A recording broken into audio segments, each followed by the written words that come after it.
Welcome to Part 4 of Herbert Has Been Murdered. Visit brooksaudiobooks.com for an awesome collection of unique, full-length audiobooks.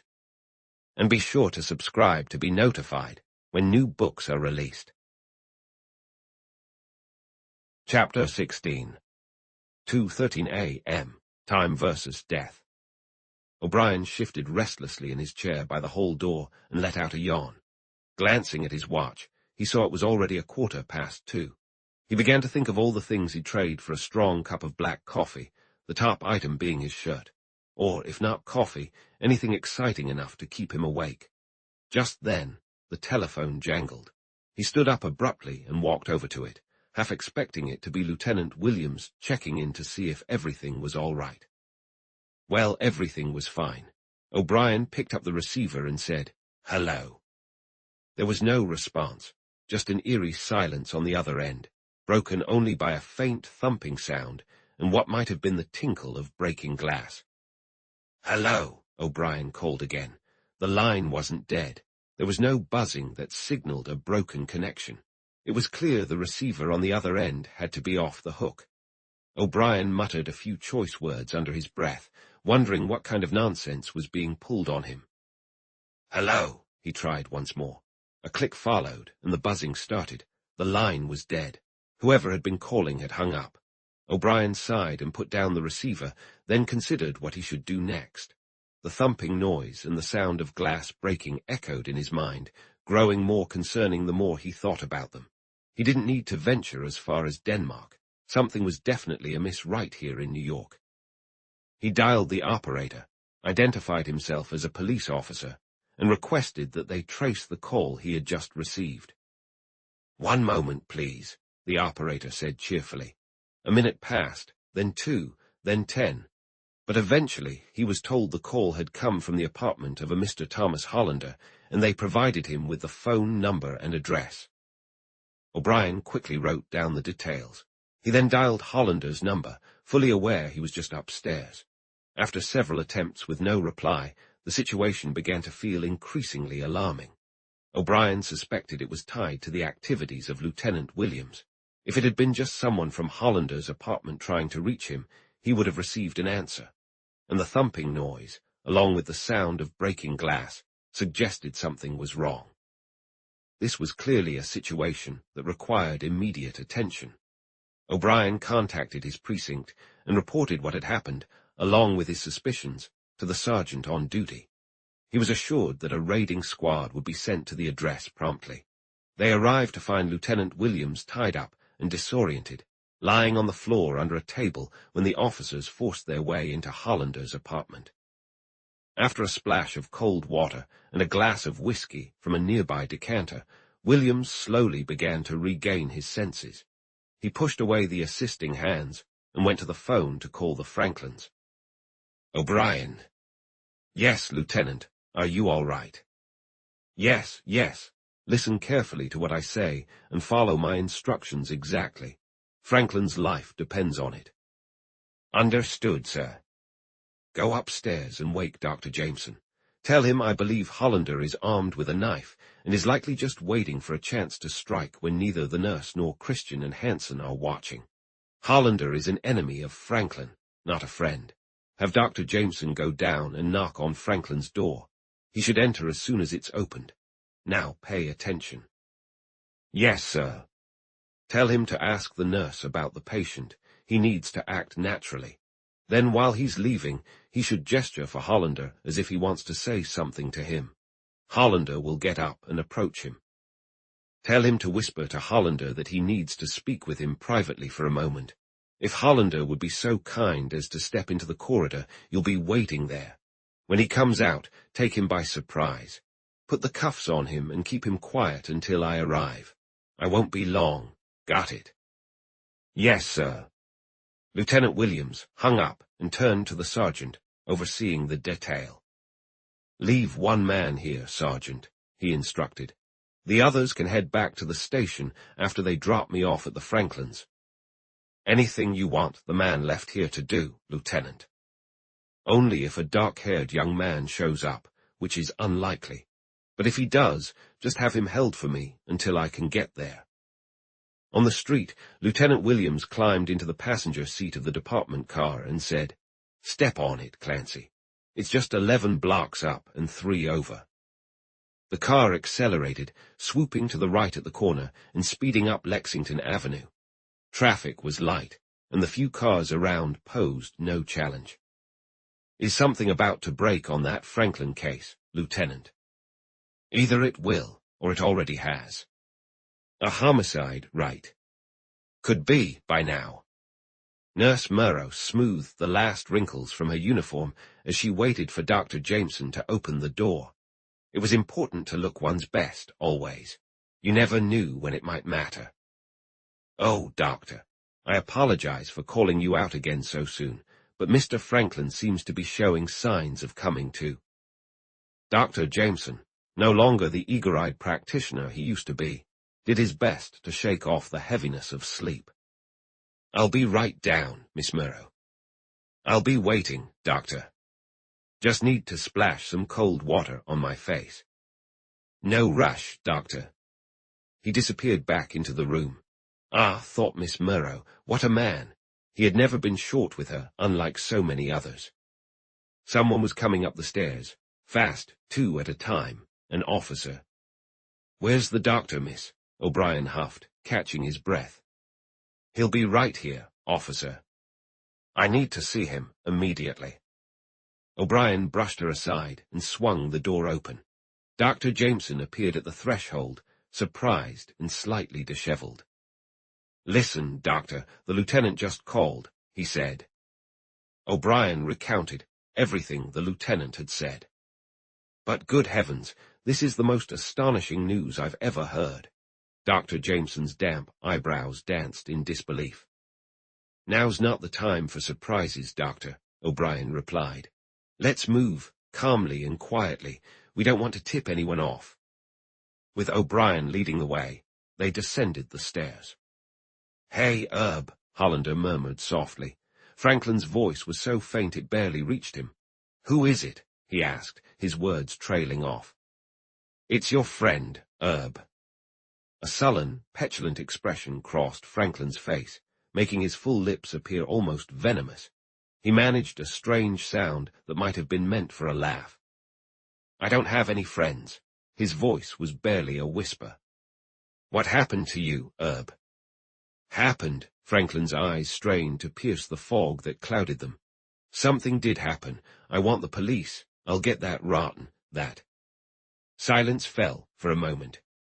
"Who are you going to get, Herb?"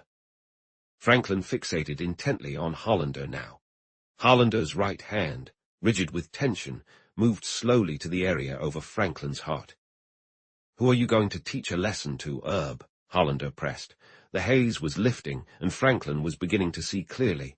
He focused on Hollander's face. "Damn you," he spat. "For a—" Now, Herb, that's not nice, and you don't know what you're saying." Hollander's hand hovered over the spot, unmoving, tense, his fingers stiff.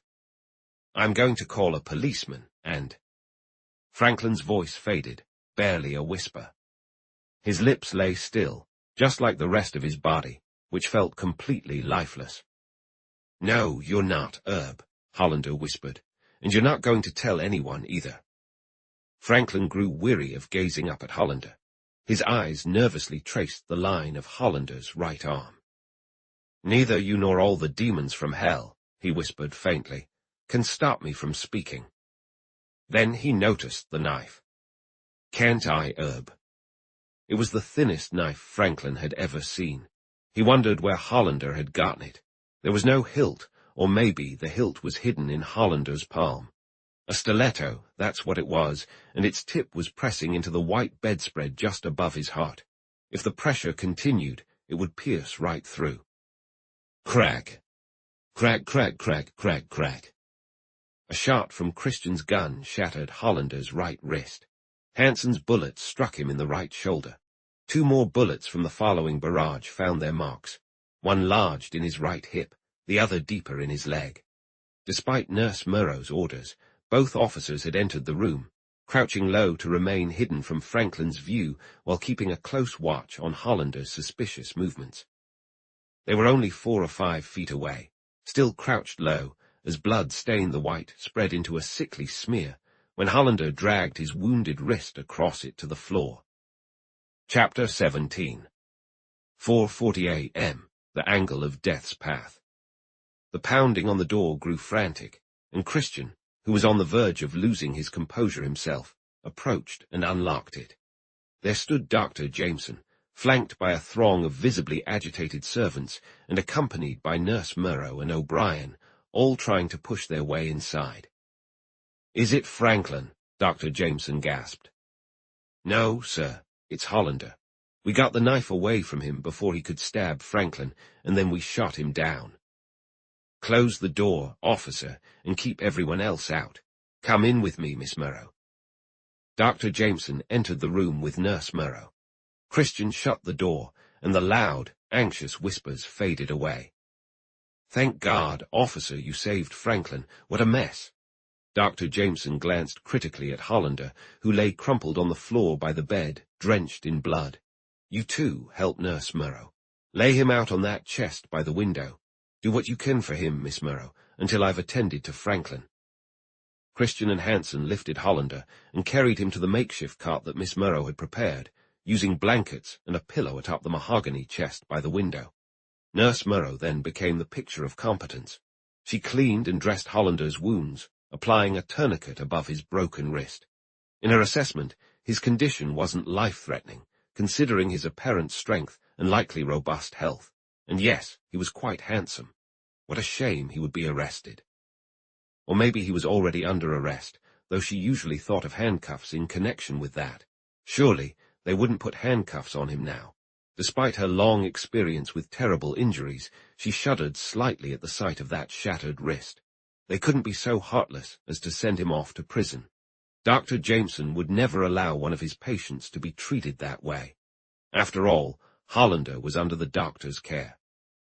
Dr. Jameson stood beside her, a look of confusion and solemnity etched on his face. Jameson nodded curtly.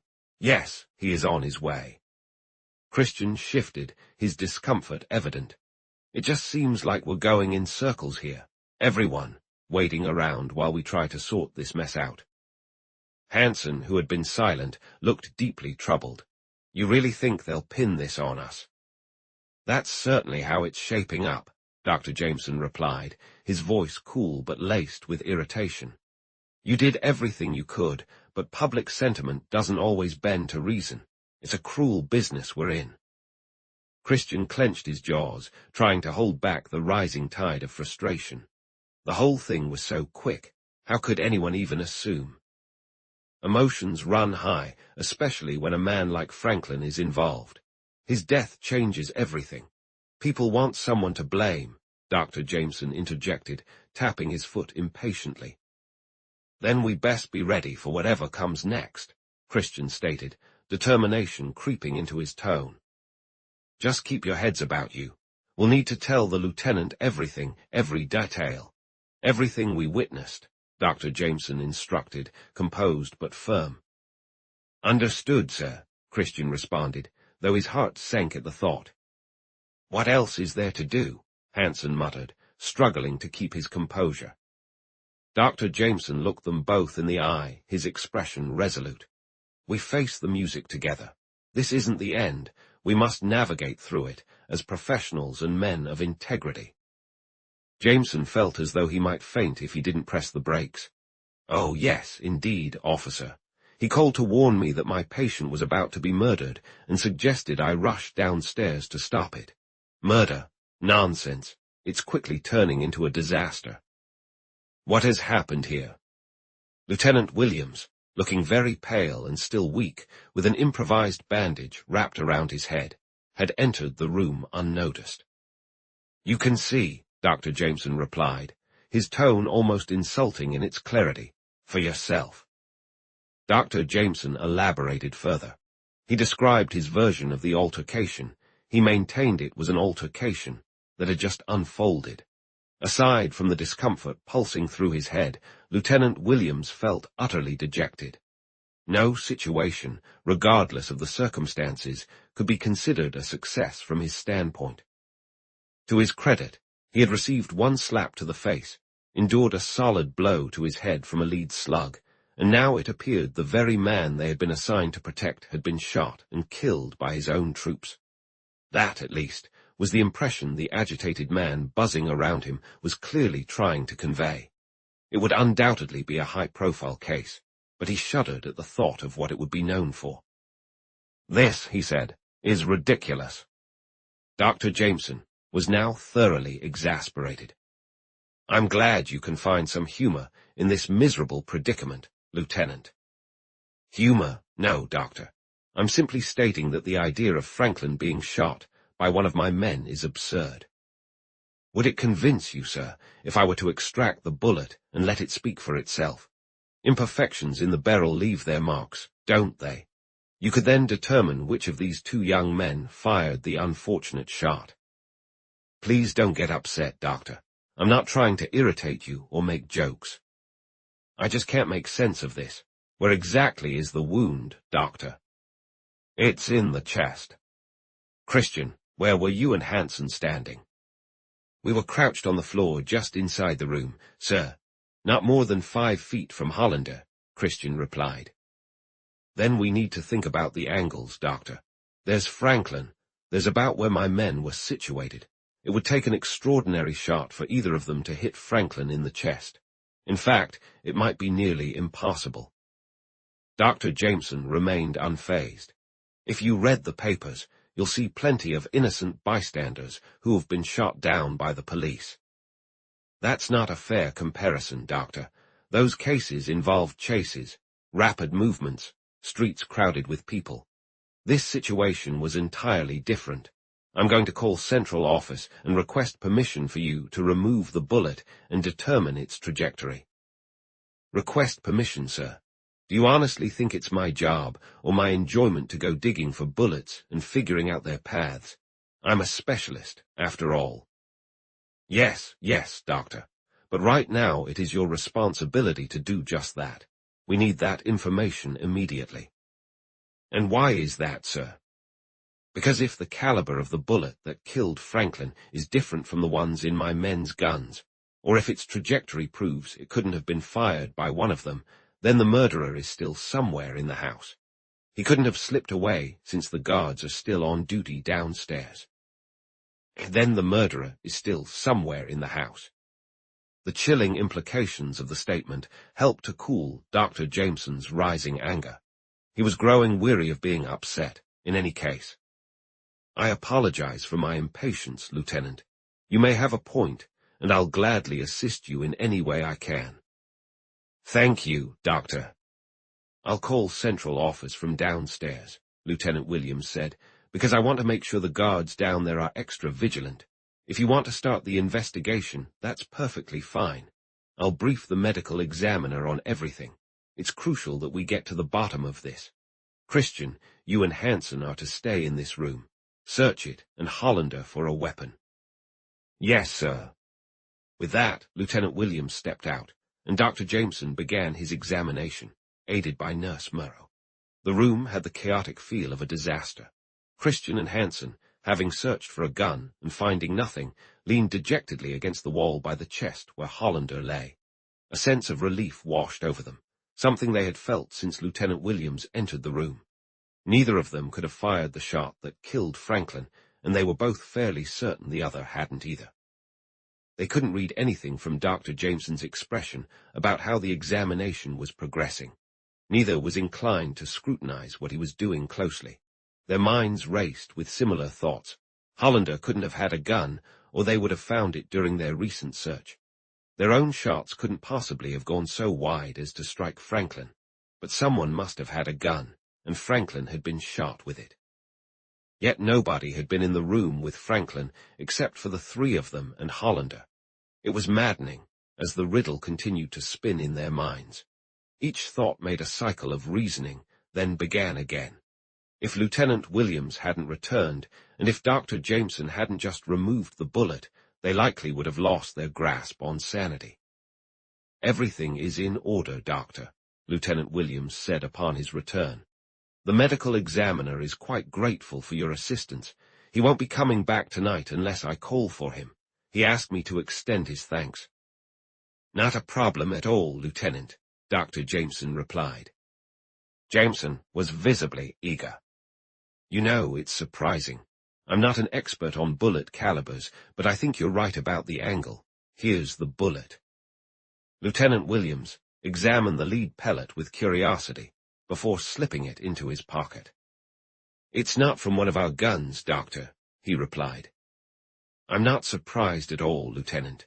Given the angle at which it entered, well, it must have been fired from somewhere over there. Dr. Jameson gestured towards a concerning area, which included the corner where Hollander lay. Lieutenant Williams glanced up from Hollander to the window. It had been opened a few inches from the bottom by Nurse Murrow to ensure fresh air for her patient. The window remained ajar. Outside, as Lieutenant Williams well knew, there ran a shallow balcony that not only enhanced the back of the house, but also served as a pathway to and from Mrs. Franklin's room. However, Mrs. Franklin was under the effects of a narcotic, and both a nurse and a maid were present with her. Or were they? Chapter 18. Jameson glanced at the darker corner formed by the open window. It served as a pathway for the night air, but it also felt like an entryway into the hidden depths of mystery, a place where dark secrets whispered from tormented souls, who had slipped along that balcony to fire that shot. The mere idea of someone from Mrs. Franklin's room being responsible pushed the situation from a realm of clear logic into a foggy haze of wild theories, obscured by the impenetrable darkness that surrounded Lieutenant Williams. A shadow of uncertainty weighed on him, accompanied by a nameless dread that crept in, as if the night itself were intruding through that dark frame, lingering like an ominous mist in the room. "What do you think we should do with Hollander, Doctor?" he asked. Dr. Jameson had been lost in his own troubling thoughts and now sought solace in the clarity of his medical expertise. "He'd be better off in a hospital, Lieutenant. I believe he's strong enough to handle the move without any risk. Are you planning to arrest him?" Lieutenant Williams offered a faint smile. "He's under arrest as we speak, Doctor. I'd like to sort out a few things before I file any formal charges. Would it be harmful for him to talk to me before being taken to the hospital?" "Not if it's for a short while." "Could you give him something to help revive him? Something to get him back on his feet?" "Of course." "Then I'll have someone call for an ambulance, and I'll speak with Hollander until it arrives." "That sounds fine. And if you don't mind, Doctor, I'd prefer to be alone with him. Just him, me, and Franklin." Jameson was busy preparing restorative measures. "Of course," he replied. "Miss Murrow and I will be just outside if you need us." "Christian," Lieutenant Williams instructed, "stay in the hall. Hanson, go downstairs and call for an ambulance. Make sure to let me know the moment it arrives." Soon, Lieutenant Williams found himself alone in the room with Franklin, with Hollander, and surrounded by unsettling mists that hinted at unspoken fears. The restoratives worked quickly, and Hollander opened his eyes to find a stranger seated in a chair next to the mahogany chest. He wondered vaguely who this stranger might be. The drugs Dr. Jameson had given him had made him feel alert and sharp, with any sense of pain utterly numbed. His gaze wandered leisurely around the room and landed on a sheet-covered form on the bed. That must be his friend Franklin. His eyelids snapped shut as emotions stirred inside him, wounds that had nothing to do with physical pain. Lieutenant Williams gazed down at Hollander's pale face, deep in thought. "What did you do with Franklin's hat?" he asked. Hollander blinked in confusion, opening his eyes again. "I have no idea what you're talking about," he replied. "And who are you exactly?" "I'm Lieutenant Williams, Mr. Hollander. We've spoken on the phone. The hat I'm asking about is the one Franklin must have been wearing or holding, or that was nearby when you attacked him shortly after 7 this evening." "I did not attack him, Lieutenant." Hollander's lips were thin and hardly moved as he spoke. "I wasn't even in this house until a little after 1:30 this morning, after your call." "What did you think Mrs. Franklin would actually do, Mr. Hollander?" Hollander struggled to focus, clearly aware that this was precarious territory. "Do?" "Yes, when she told you over tea at the Ritz that she felt she was at the end of her rope and might either kill Mr. Franklin or take her own life? Or did you really believe either of them? It seemed impossible for Hollander's face to become any paler. You're out of your mind, Lieutenant. Many people tell me that all the time, Mr. Hollander. Did you have to wear Franklin's hat when you went out because you lost your own? Hollander sighed in frustration. You must think I'm really stupid, he muttered. Oh, not at all. Well, maybe in some respects. For instance, your choice of friends, and I don't mean the Franklins. Who do you mean, Lieutenant? That dark-eyed one, for example, Mr. Smith. But perhaps you don't realize that his name isn't really Smith. I suspect that when you left him in your apartment, he was still either Jack Perry or Larry Nevins. He certainly has quite the flair for adopting names. I was just a little taken aback and disappointed by his current choice of Smith. You've been to my apartment, Lieutenant. Yes, I had quite an enlightening conversation with the current Mr. Smith. Where did you leave Franklin's hat? Hollander, after throwing a peevish glare, shut his eyes. I can piece together most of what happened, except for that, Lieutenant Williams continued. You did believe Mrs. Franklin this afternoon when she shared her plans. That much is clear. Now, for a bit of speculation, either at the Ritz or just as you helped her into her car, you swiped her purse. Hollander's eyes shot open, filled with rage. Because, Lieutenant Williams continued, you wanted her keys, the keys to this house. You were a bit unclear on your exact intentions, but you knew you were going to kill Franklin, and that you planned to do so before his wife either took her own life or killed him herself. You went back to your apartment and grabbed the stiletto. Then you returned here, used Mrs. Franklin's keys to get in, came up to this floor and into this room. You may have checked several of the other rooms first. I can't say. And I have no idea what you were searching for while you waited in here, either. Mrs. Franklin will share all the details with me later. For now, you were looking through Franklin's clothes in that cupboard when you heard him approaching. You quickly closed the cupboard door. It's natural to feel nervous and anxious. Everyone does when they're considering or committing a crime. You were worried you'd make a mistake, so you covered your face with dust to disguise yourself. Then, either because you made a noise or he needed something, Franklin opened the cupboard door and saw you. You must have had the stiletto ready in your hand, and you looked quite menacing because the shock of seeing you caused his heart to stop, and he collapsed to the floor. Hollander's eyes began to glisten with a feverish light. His sudden fall startled you, Lieutenant Williams continued. You felt for his pulse, and in your haste to open his overcoat, you tore off the top button. What did you do with it? Hollander gave a faint grin. Swallowed it, he replied. Lieutenant Williams flushed slightly. You likely put it in your pocket. You were assured that Franklin was dead, miraculously dead, and that you hadn't had to stab him. But regardless, you felt the familiar panic that all murderers experience. I don't mean you went into a frenzy or anything. You may have appeared calm, but it was a calm that lacked clarity. You dragged Franklin into the cupboard and shut the door.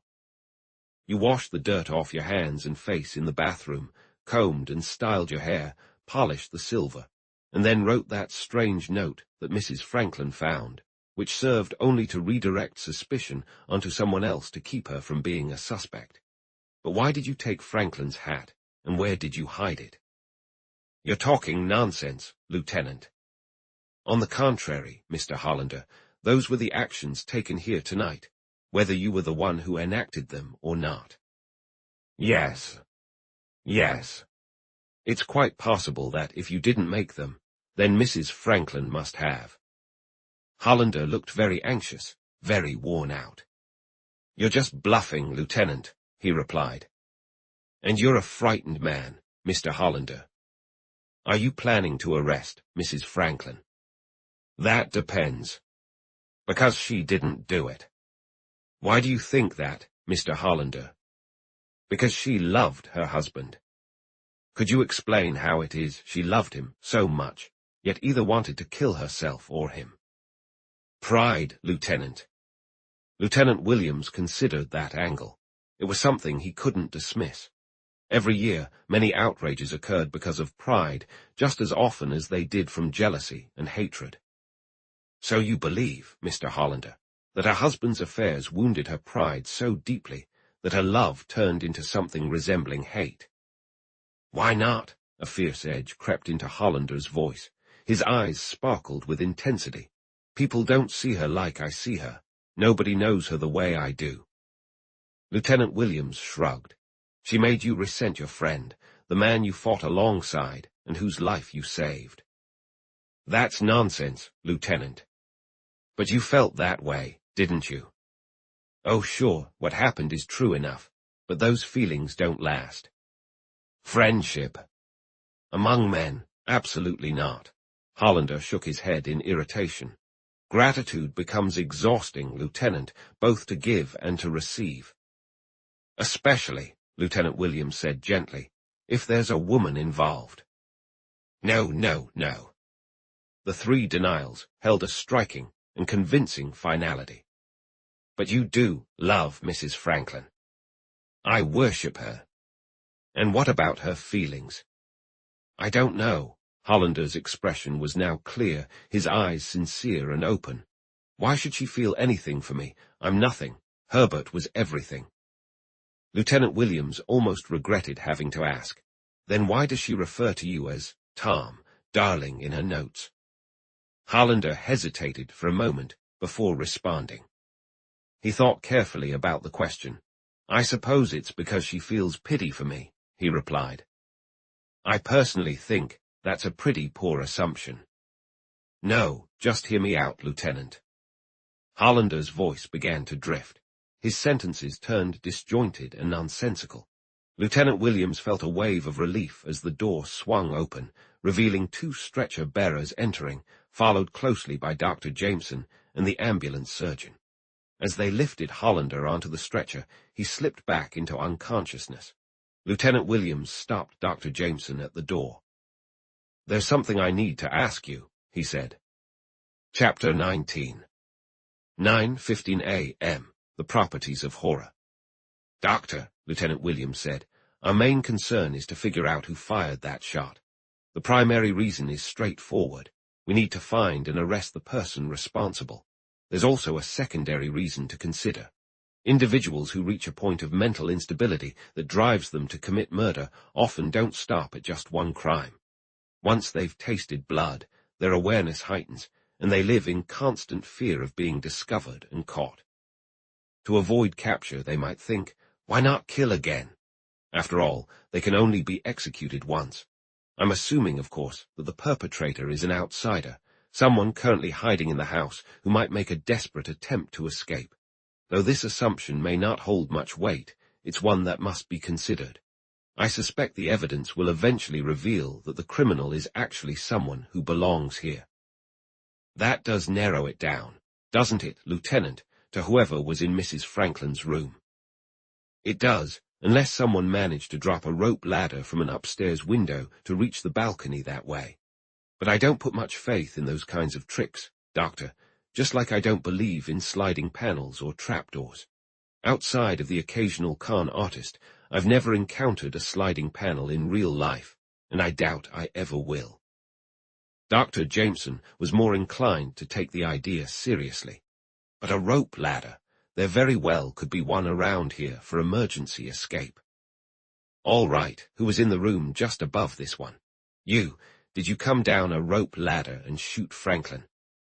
Upon my word, my dear man. Oh, come on, Doctor, of course you didn't. And who had the room directly across the hall from you, which is also above the balcony? Mrs. Quammen, the housekeeper. If you saw her, you wouldn't imagine her hurrying up and down a rope ladder. No, Doctor, whoever was on that balcony came from Mrs. Franklin's room. We're back to the same three people, Mrs. Franklin, her maid, and her nurse. But Mrs. Franklin is out of the question, Lieutenant. She's still under the effects of the sedative I administered. What about the nurse, Doctor? How long have you known her? Known her only through several cases we've worked on together, but she comes from the most reputable agency in the city. What about the maid? I can't say. She's just as likely a suspect as Miss Vickers, isn't she? What reason would Miss Vickers have to shoot Franklin? I'm not seriously considering Miss Vickers at all. It's clear that whoever shot Franklin was either directly responsible for the earlier attack tonight or involved as an accomplice. That might still include the maid. It certainly could. I wonder if you would mind asking Miss Vickers to come in here. I'd like to question her first. Dr. Jameson nodded toward Franklin's body, covered with a sheet on the bed. Lieutenant, Miss Vickers, being a nurse, is naturally accustomed to seeing the dead, but it would likely be quite distressing for the maid if you questioned her here as well. Very distressing, Doctor. Well, you know best. You might end up with quite a case of hysteria on your hands. I'm willing to take that risk. Dr. Jameson left and closed the door. The silence that filled the room brought back to Lieutenant Williams an unsettling sense of impending dread. Voices echoed in his mind, warning him of dangers that felt all too real and nearby, but the warnings were vague, like all instincts that lie beyond the realms of human understanding. Nurse Vickers entered without knocking. Her glance at the bed was professional, showing no trace of nervousness. Thank you for coming, Miss Vickers. I'll only take a moment of your time. Not a bother at all, Lieutenant. I just have one question. Who was with you and your patient when the shooting happened? Honestly, I can't say for certain, Lieutenant. Why's that, Miss Vickers? Because I wasn't there. I was in the kitchen making coffee. I left Smithers with Mrs. Franklin. There wasn't anything that needed doing except keeping her company. I'm sure everything was fine. Of course it was. I'm not implying otherwise, Miss Vickers. Lieutenant Williams studied her for a moment before continuing. I simply wanted to find out if you could help me confirm the number of shots fired. I didn't hear a single shot from the kitchen, Lieutenant. He found that puzzling. One shot could easily have carried down to the kitchen, the very shot that had claimed Franklin's life, fired from the balcony. The sound would have traveled through the still night air. Yet he trusted Nurse Vickers completely in her claim of not having heard anything. There was no reason for her to lie. This led him to believe that whoever pulled the trigger did so from inside the window. He glanced at the window frame and realized it was wide enough for a hand with a gun to reach through. No, I guess it's possible you wouldn't have heard anything at all. Perhaps Smithers can provide some insight. She was in the room when you returned, correct? Oh, yes, Lieutenant. She was quite shaken by the shooting. If there hadn't been so many more pressing matters for Dr. Jameson to handle, I would have suggested he give her something to calm her down. One can hardly blame Smithers, Lieutenant Williams replied. The commotion must have been quite a shock, after all. Everyone's on edge tonight. How was she upset, Miss Vickers? Given your experience, you could probably identify what was going on with her. Was it fear, nervous shock? Oh, definitely fear, Lieutenant. I've encountered many nervous and hysterical individuals in my work, but I've never seen anyone as distressed as she was. I'm not exaggerating when I say she was overwhelmed by a kind of terror. Really, that severe? I was genuinely worried about letting her stay in the room with the patient. The poor woman actually seemed to hold Mrs. Franklin partially responsible for what had happened. Picture this, Lieutenant. When I walked in, she was literally leaning over the bed and shaking her fist at Mrs. Franklin. You're absolutely certain about this, Miss Vickers? I saw it with my own eyes, Lieutenant. And was Smithers saying anything? Just the typical nonsense people say when they're hysterical. You didn't catch any specifics then? I didn't have time to, Lieutenant. I had to move her away from the bed and calm her down. Were you successful? I was. She settled down quite suddenly and returned to normal. I convinced her to go downstairs and make herself a nice, strong cup of tea. Perhaps carrying the pistol with her, Lieutenant Williams thought bitterly, to hide it somewhere it might never be found. Did she return to the room afterward? He asked. Well, not exactly, Lieutenant. I know how focused you police officers are on the smallest details. She just paused at the door to tell me she felt fine again. She mentioned she was heading upstairs to rest. And you're certain, Miss Vickers, that you can't recall any of the words Smithers was saying when you found her leaning over the bed? I would if I could, Lieutenant. It was just a jumble. Ice, there was something about ice in human hearts. Then she shifted to searing flames, and I can't recall the rest. Would it trouble you to go upstairs and check if she's well enough to come down for a few minutes? Not at all. I'd be happy to do that. Thank you, Miss Vickers. You've been a great help. There's just one more thing, Miss Vickers. Miss Vickers paused at the doorway. Yes, Lieutenant. When you came back from the kitchen, did you notice anything about the atmosphere in Mrs. Franklin's room? Well, I'm not sure. Are you referring to a feeling of tension or something similar? No, I'm asking whether it felt as warm as it did when you left, or cooler, or whatnot. Yes, it was cooler, much cooler. I recall after I settled Smithers down, I went to check one of the radiators to see if the heat was still on. I thought Smithers might have shut it off, though I couldn't imagine why. But the radiator was quite hot, so I realized it was just the difference from the kitchen. That kitchen is sweltering. That's likely what it was. Would you send Smithers to me now, please? I will, Lieutenant. Thank you. Miss Vickers exited and closed the door. Lieutenant Williams then took a rather unsettling action. He approached the bed and pulled down enough of the sheet to uncover Franklin's face. Then he sat down and waited for Smithers. Chapter 20. 24 a.m. on Private Heights. You wanted to see me, Lieutenant. She had been under tremendous stress, and there was no denying it. Lieutenant Williams noted the dark shadows under her weary eyes. It was emotion that aged a person, not the passage of time. Smithers had yet to glance at the bed, but he hadn't really expected her to. Perhaps she would avoid it for a while longer, but eventually the strength she was showing would falter, and instead of the expanse of crisp white sheets, she would confront Franklin's face. Miss Smithers, could you tell me how many shots were fired during the incident? I'm afraid I can't. She was clearly defensive, her gaze fixed firmly at his cravat, and not a fraction higher. That question isn't as foolish as it may sound, Lieutenant Williams said. I'm not suggesting you counted the shots as they rang out, but it's possible your subconscious did. Sometimes, when you think back on overwhelming moments, specific details can surface. It's a bit like hearing sounds in your mind. I'm sorry, but I doubt any amount of reflecting would help clarify the chaos of that moment. Would you like to take a seat? I'd rather stand, thank you. Suit yourself. You were with Mrs. Franklin when it happened, right? Yes. Lieutenant Williams was impressed by the calm assurance in her response. Still, he had come to believe that many women had a talent for deception. It was one of the characteristics that fascinated him. You were sitting beside the bed, he continued. Yes, reading. Excellent, she had the stage presence of a true performer, much like Bernhardt or Deuce. And Miss Vickers. She was downstairs, in the kitchen making coffee. Did the shooting disturb you, Miss Smithers? I'm naturally a bit jumpy. The sound of gunfire has always unsettled me, she said suddenly. My brother was killed in the war. Lieutenant Williams looked at her with genuine sympathy, but he also felt a twinge of irritation.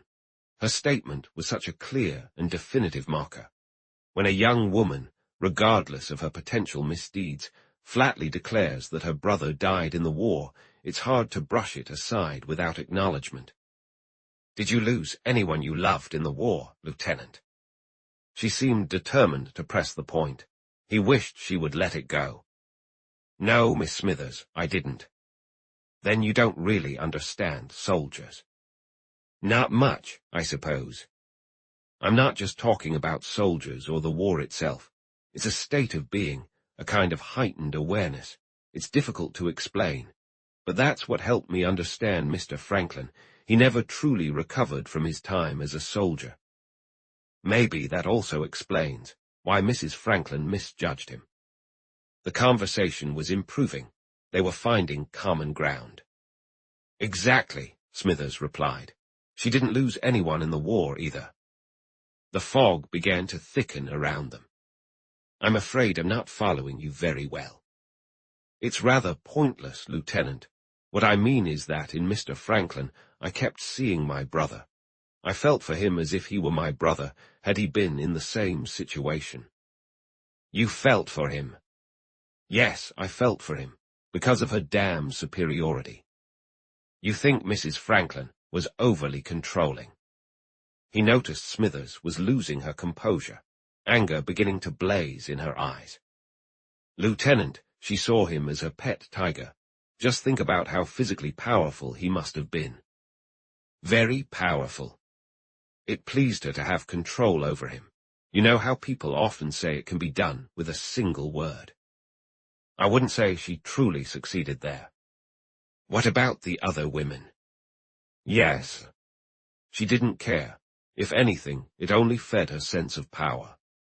She viewed them as a bunch of cheap stand-ins that he could toy with, push around, and mistreat if he felt like it. But she remained the one, and only the unattainable, the pleased owner of a tame tiger. He belonged to her, no matter what mischief he had caused.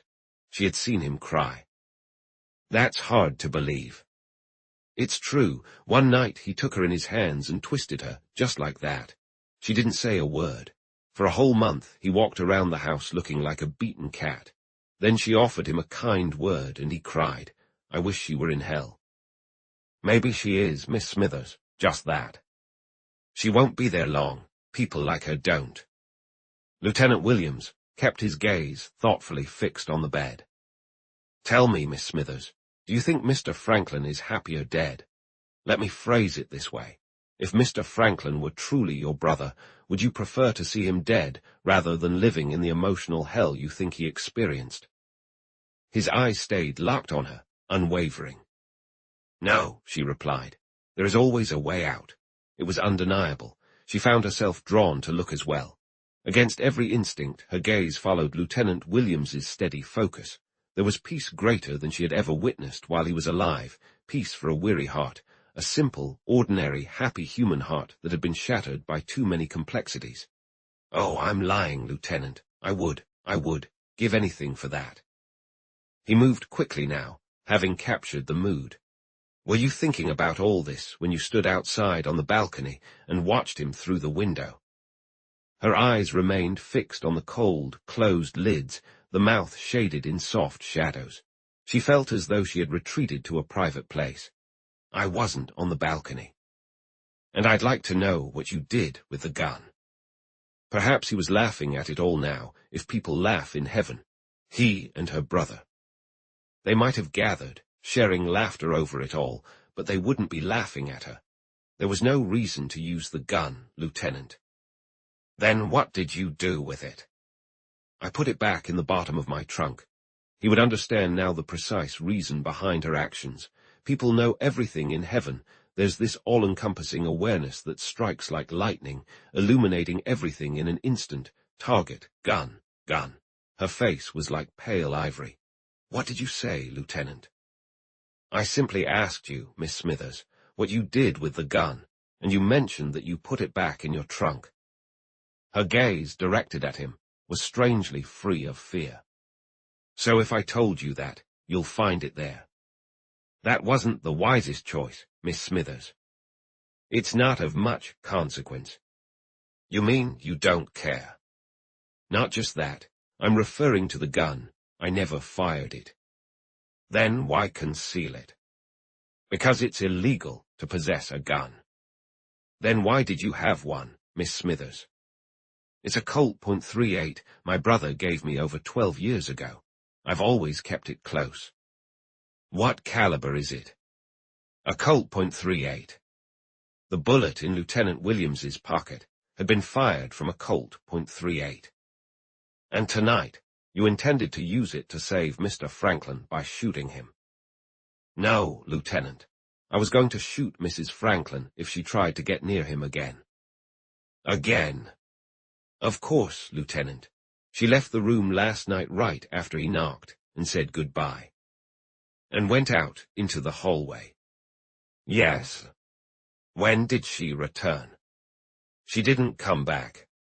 Then, when was the next time you saw her? When you called for me after discovering Mr. Franklin in the cupboard. And you believe it was Mrs. Franklin who put him there. Lieutenant Williams thought for a moment about the broken fingernail on Mrs. Franklin's otherwise pristine hand. But why, Miss Smithers, would she kill her, Tiger? Harlander could explain it much better than I can. And why did you arm yourself to stop Mrs. Franklin from visiting her husband when you knew she was under the influence of a narcotic, that she was unconscious and incapable of moving? Because, Lieutenant, she never actually drank the narcotic.